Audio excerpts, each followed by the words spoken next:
उत्तराखंड राज्य सरकार इस विपदा की घड़ी में लगातार अपने नागरिकों के लिए चिंतित है, जिसके तहत विभिन्न राज्यों व विभिन्न जिलों से अपने नागरिकों के लिए स्पेशल बसें व ट्रेन चलाई जा रही हैं, जिसके माध्यम से जिले व राज्य के सभी लोगों को वापस अपने राज्य में लाया जा रहा है।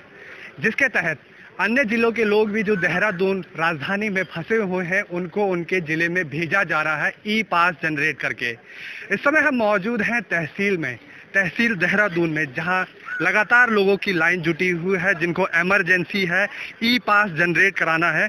उनके ई पास जनरेट कराए जा रहे हैं इस इमरजेंसी के वक्त में। बताया गया है, जैसे कि हमको पता चला है, कि चाहे कोई इमरजेंसी हो, जैसे कि शादी हो, किसी के घर में किसी का देहांत हो गया हो, या किसी की स्वास्थ्य संबंधी कोई समस्या हो किसी के परिवार में, उनको घर तत्कालीन जाना हो, तो इस इमरजेंसी की घड़ी में उनके लिए ई पास, उनकी गाड़ियों का ई पास जनरेट हो रहा है। ई पास जो हमको पता चला है कि ई पास बनाने के दो तरीके हैं, ऑनलाइन या ऑफलाइन। ऑफलाइन जो बहुत ही आपातकालीन स्थिति हो चुकी है, जिनके घर में जिनके जाना बेहद ज़रूरी है, उनको तहसील में बनाया जा रहा है उन सभी के लिए।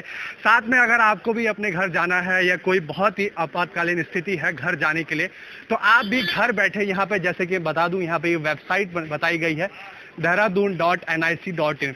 इसके माध्यम से आप भी जाकर अपना ई पास जनरेट कर सकते हैं और अपने अपने जिलों के लिए जा सकते हैं घर, अगर आपको जाना है इस घड़ी में।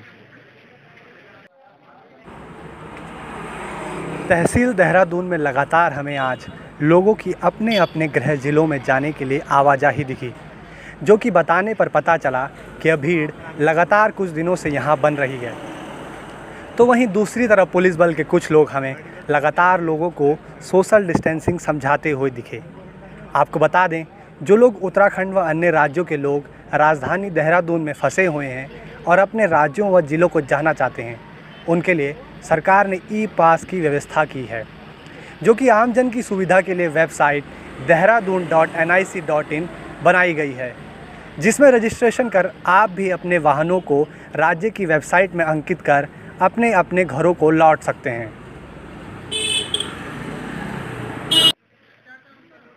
अभी हमारे साथ यहाँ पे कुछ लोग जुड़ चुके हैं तहसील में, जो यहाँ पे अपना ई पास बनाने आए हैं। उनसे जानेंगे किन परिस्थितियों के लिए उनको जाना पड़ रहा है अपने घर।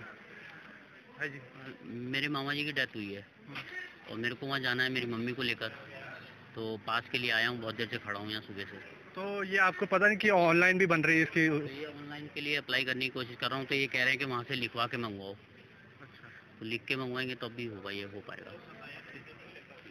तो ये और भी कुछ लोग हैं हमारे साथ, जिनसे जानेंगे कि कहाँ जाना चाहते हैं और किस परिस्थितियों में इनको जाना पड़ रहा है। हमारे को बिजनौर जाना है, हमारे फूफा जी की डेथ हो गई। वहाँ पे यहाँ पे आए तो बोले कि ऑनलाइन करो। हमारे कम से कम 2-3 घंटे यहाँ पे खड़े खड़े हो गए, तो अभी ऑनलाइन करने की कोशिश कर रहे हैं। तो ये ऑफलाइन भी हो रहा है, क्या आपको पता चला है? जी अभी तो इस बारे में कुछ नहीं पता। आपको क्या पता चला यहाँ पे अपनी जो आप ई पास बनाने आए तहसील में, और क्या किन परिस्थितियों के लिए आपको जाना है, कहाँ जाना है? मेरी सिस्टर जो है कि वो मार्च 21 से हरियाणा में फंसी है, तो उन्हें लेने जाने के लिए ई पास बनवाना था। पर यहाँ पे आके पता चला कि ई पास बाहर राज्यों के लिए नहीं बन सकता है। केवल जो आपको पता चल रहा है कि सिर्फ उत्तराखंड राज्य के लिए? केवल उत्तराखंड राज्य के लिए बोल रहे हैं। देखिए, ऑनलाइन सुविधा की मैं आपको बता दूं स्थिति कि सरकार के जो नंबर जारी किए गए थे वो काम नहीं कर रहे हैं और ऑनलाइन फॉर्म सबमिट हो नहीं पा रहा है। अन्य राज्यों में लाखों लोग फंसे हैं, वो लगातार प्रयास कर रहे हैं, जिस कारण ये जो है वेबसाइट हैक हो गई है।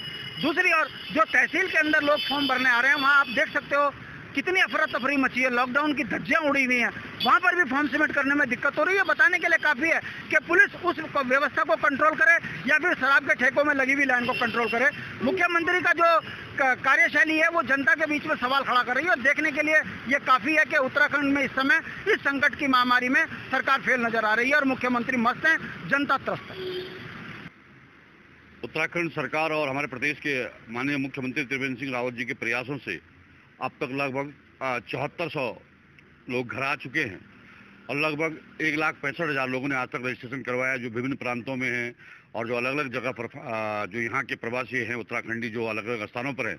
और सरकार ने केंद्र सरकार से 12 ट्रेनों के लिए आवेदन किया है और सभी राज्यों में माननीय मुख्यमंत्री जी और अन्य अन्य हमारे सभी जो ब्यूरोक्रेट हैं वो सभी जो है तो संपर्क में अन्य राज्यों के जहाँ हमारे लोग बाहर जो प्रवासी हैं, और उनको चरणबद्ध तरीके से लाने का प्रयास जारी है।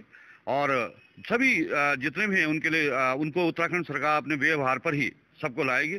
जो दूरस्थ स्थानों के लोग हैं उनको ट्रेन से लाया जाएगा, जो नज़दीक के ज़िले हैं या नज़दीक के राज्य हैं उनको बसों के माध्यम से यहाँ लाया जा रहा है। वो प्रोसेस बिल्कुल शुरू है। आज भी आप सुबह देखेंगे और शाम देखेंगे, लगातार बसें चल रही हैं और बसें और ट्रेनें भी बहुत जल्दी ही ट्रेनों की भी स्वीकृति प्राप्त हो चुकी है और 15 दिन के अंदर इसको हमने एक टास्क के रूप में लिया है उत्तराखंड की सरकार ने और माननीय मुख्यमंत्री जी ने। और मैं आपके चैनल के माध्यम से, जो आपका चैनल है उसके माध्यम से अपील करना चाहूँगा, जो हमारे प्रवासी उत्तराखंडी हैं उन सबसे अपील करना चाहूँगा कि वो धैर्य बना के रखें। सभी हैं जो यहाँ पर जो उत्तराखंड के प्रवासी हैं उन सबको जो है तो उत्तराखंड सरकार ने प्रतिबद्ध है उन सबको घर लाने के लिए। और वो जो जहाँ पर भी हैं वो सब्र रखें और धैर्य रखें। सरकार ने ये पूरा इसका प्लान बना लिया है, इसलिए इसमें किसी को किसी तरह की कोई घबराने की जरूरत नहीं है। मेरा जो समाज के प्रबुद्ध जन है, मेरा उनसे भी अनुरोध है कि वो जो भ्रामक प्रचार कर रहे हैं प्रवासी भाइयों से मेरा अनुरोध है कि किसी के उस बहकावे में न आए, सभी को घर लाने के प्रयास किए जा रहे हैं।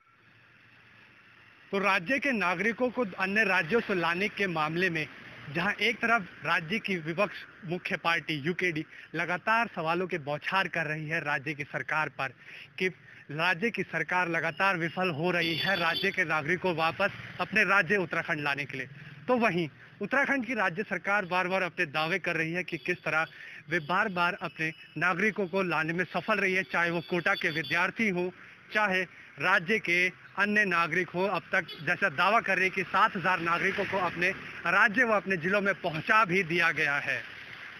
तो ये थी हमारी रिपोर्ट हिमालय न्यूज़ की तरफ से। मैं Deepak Rawat, video journalist RP Singh के साथ, देहरादून।